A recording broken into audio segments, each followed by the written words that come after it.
किसान साथियों राम राम। आशा और उम्मीद करता हूं कि आप सब ठीक ठाक होंगे। साथियों, एक अहम जानकारी आप तक जरूर पहुंचे, इसलिए ये वीडियो अपलोड किया जा रहा है। कृपया करके सभी किसानों तक इस वीडियो को पहुंचाने की कोशिश करें, क्योंकि जो सरकार किसानों के ऊपर डंडा चलाने जा रही है ये एक बेहद ही खतरनाक साबित होने जा रहा है। साथियों, कुछ किसान ये कहेंगे कि आप लगातार सरकार के ऊपर सवाल उठा रहे हैं। भाई, मैं ना सरकार के ऊपर सवाल उठा रहा हूँ ना मैं अधिकारियों के ऊपर मेरे लिए तो सभी बराबर हैं, परंतु जो सही है उसको सही कहना और गलत है उसको गलत कहना क्या गुनाह है क्या? साथियों, जो सरकार अब फैसला कर रही है वो फैसला आप सुनेंगे तो आपको पता चल जाएगा क्या सही है। राजस्थान सरकार ने एक अहम फैसला लिया है और मुख्यमंत्री भजनलाल जी उसमें क्या राहत दे सकते हैं इस बात का मेरे को पता नहीं, पर जो खबर निकल के आ रही है वो खबर मैं आपको बताने जा रहा हूँ। यदि वो आप खबर सुनेंगे तो आपको खुद व खुद पता चल जाएगा कि सही है गलत है। और इसीलिए कहता हूँ मैं कि आपको समय से पहले जानकारी मिल सके। आप मार में आना है नए आए तो कृपया करके इस चैनल के सब्सक्राइब करके सामने वाली घंटी का बटन दबा लें, ताकि आपको सही जानकारी मिल सके। कोई नहीं बताने वाला, और आपकी जब लूट हो जाएगी आप पिट जाएंगे तब आप माथापच्ची करते रहना, कोई सुनाई करने वाला नहीं है। साथियों, मैं आपको बता देना चाहता हूं कि राजस्थान सरकार ने एक अहम फैसला लेते हुए जितने भी अपने डायरेक्टर थे उन्होंने सारे के सारे सिस्टम के ऊपर आर्डर जारी कर दिए, क्योंकि 10 अप्रैल से सरसों, चना, गेहूं आदि की खरीद सरकार करने जा रही है।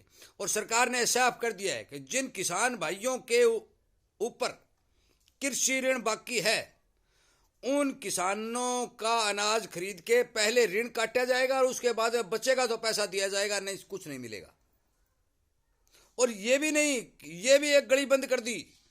कुछ किसान भाई सरकार को न बेच करके व्यापारियों को बेचने की कोशिश करेंगे, तो उन्होंने साफ कह दिया है कि हर एक व्यापारी जो भी इन किसानों का माल लेगा उसके भी चपत लगेगी, और तो व्यापारी भी सोच समझ के माल ले। पंजीकरण किया हुआ माल खरीदा जाएगा। जिन किसानों को माल है वास्तविकता उसी का दिया जाएगा। हर एक किसान का डाटा दिया जाएगा, हर एक ट्रक की जांच होगी और चारों ओर सीमाओं के ऊपर नाके लगाए जाएंगे ताकि किसान बाहर भी सामान नहीं बेच सकता। मतलब ये हो गया कि कट्ठों के अंदर लाठी दे दी और बोले पैसा दो और बाद में नाज के पैसे लो। साथियों, ये हालात है, किसान का जबरदस्ती कर्ज वसूल किया जा रहा है। ब्याज पर ब्याज, ब्याज पर ब्याज लगा के आगे किसान मरिया हुआ है। उसके बाद उसके दाने सरकार इस बहाने से खरीद के उसके सारे पैसे अडूल के वसूल कर लेगी। साथियों, ये फरमान पक्का जारी हो चुका है। अब आप सोचें आपको देना या नहीं देना है। कुछ किसान भाइयों के सच्चाई में कर्ज है, कुछ किसान भाइयों के बैंक द्वारा रगड़ रगड़ रगड़ रगड़ के कर्ज बनाया गया है। साथियों, वो सारा का सारा पैसा सरकार वसूलने करने जा रही है। मैं एक बात सरकार से पूछना चाहता हूं, जब कोई बात आती है तो आप ये कहते हैं कि बैंक तो प्राइवेट है भाई, हम तो बैंक को पैसा देंगे तब बैंक कर्जा माफ करेगा, और एक तरफ आप बैंक की उगाही करके दे रहे हैं। भी आप सरकार को क्या पता कि बैंक सही है या गलत है? ये कौन प्रूफ देने वाला है सरकार को? तो सरकार ने ये डेडलाइन जारी कर दी कि किसान जब भी खेत की फसल बाजार में लेकर आए या वो एमएसपी पर सरकार को बेचे तो पहले बैंक का वसूल करो, उसके बाद में बचे तो दे दो, नहीं टाल कर दो। साथियों, ये ऑर्डर जारी हो चुके हैं। एक एक दाने की गणना होगी और व्यापारियों तक के कोई ऑर्डर दे दिए गए हैं कि यदि कोई गलत काम करेगा तो उसका लाइसेंस रद्द कर दिया जाएगा। अब मुख्यमंत्री जी क्या राहत देंगे इस बात को मैं नहीं जानता, देंगे या नहीं देंगे, पर मौके के ऊपर यह फरमान जारी हो चुका है। यह बात समझ लेना और सोच समझ कर अपना माल बेचना। कि बैंक का यदि जायज पैसा है तो मैं ये नहीं कहता भी ना दो, परंतु जब किसान को आज जरूरत है तो बैंक वाले को तो जरूरत भाई 6 महीने बाद में दिया जाएगा। किसान तो आज भूखा मर रहा है।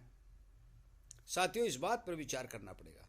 और तभी मैं कहता हूं कि आप मरते रहो, लूटते रहो, जो आपकी आवाज उठा रहा है ना उसके साथ मत जुड़ो।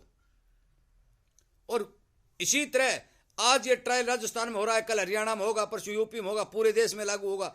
एक पैसा भी नहीं छोड़ेगा बैंक, एक पैसा भी, और ब्याज पर ब्याज पर ब्याज लगाकर वसूल करेगा। क्यों? किसान बेचारा करे तो करे, मजबूरी के अंदर तो कर्ज लिया और आज फसल नहीं हो रही है, भाव नहीं मिल रहे तो कर्ज चढ़ता जा रहा है और अब सरकार ने फरमान जारी कर दिया कि पहले पैसे दो बैंक वाले, उसके बाद में आपने पैसे लो। साथियों, मुझे मौके पर जो मेरे पास सूचना आई है, किसी भी किसान के, जिस किसान के कोई कर्ज बैंक का है, तो मुझे नहीं लगता, कोई गली मुझे नहीं दिखाई देती कि वो कहीं माल बेच करके पैसे ले ले, उसको वो पैसा देना ही पड़ेगा। साथियों, इस बारे जागने की कोशिश करें, जागने की कोशिश करें ताकि किसान कुछ हद तक बच सके। मैं आपको बता देना चाहता हूं कि बड़े बड़े उद्योगपतियों का केवल दुगना टैक्स हुआ है, परंतु मध्यम वर्ग जो इनडायरेक्ट रूप में टैक्स देते हैं या कोई नौकरी पेशा वाले देते हैं, उनका 4 गुना टैक्स बढ़ा दिया गया है। नंबर 1। नंबर 2, एक संविधान में एक लाइन लिखी हुई है कि जो उद्योगपति होगा, कि जो रोजगार देने वाला होगा, उसको सरकार सहायता देगी, परंतु रोजगार सबसे ज्यादा किसान देता है। परंतु किसान के लिए लाइन लागू नहीं है। किसान को उद्योग का दर्जा, किसानी को, खेती को उद्योग का दर्जा नहीं दिया गया है। साथियों, इतने बड़े बड़े आंदोलन हो रहे हैं, उन आंदोलनों के अंदर कहीं भी मुझे पानी की और उद्योग का दर्जा देने की मांग दिखाई नहीं दे रही है, जो जायज मांग है और जो हो सकती है वो मांग मुझे दिखाई नहीं दे रही है। साथियों, जागने की कोशिश करें, मेरे इस वीडियो को ज्यादा से ज्यादा किसानों तक पहुंचाएं। मैं आपको फिर बताना चाहता हूं कि यदि कोई किसान जिसके ऊपर कर्ज है और सरकारी एमएसपी पर सामान बेच देगा तो पैसा एक नहीं मिलेगा भाई। आप रोते रहना, बिल लिखते रहना। कृपया करके मेरी बात पर ध्यान दें। मेरे पर यह आरोप न लगाएं कि सरकार के खिलाफ, मैं कोई सरकार के खिलाफ नहीं बोल रहा हूं, मैं किसान का पक्षधर हूं। और यदि आमने सामने कोई बात बैठ के हम करते हैं तो हमें आपस में पता चल जाएगा कि मेरी बात सही है गलत है। और इसीलिए ये चैनल बनाया गया है कि किसान की हर संभव मदद की जाए, किसान को सावधान सचेत किया जाए, किसान को हर बार जागृत किया जाए। साथियों, वीडियो सुनने के लिए, लाइक करने के लिए, किसान हित में काम करने के लिए, और भाई इस वीडियो को शेयर जरूर करें, नहीं बहुत से किसान बेचारे अनभोले में मारे जाएंगे। कृपया करके इस वीडियो को ज़्यादा से ज़्यादा शेयर करें। ये विनती करते हुए मैं इस वीडियो को विराम देता हूं और आप सबसे उम्मीद करूंगा कि आप मेरी बात पर जरूर ध्यान देंगे और हर किसान तक इस वीडियो को पहुंचाएंगे। जय हिंद।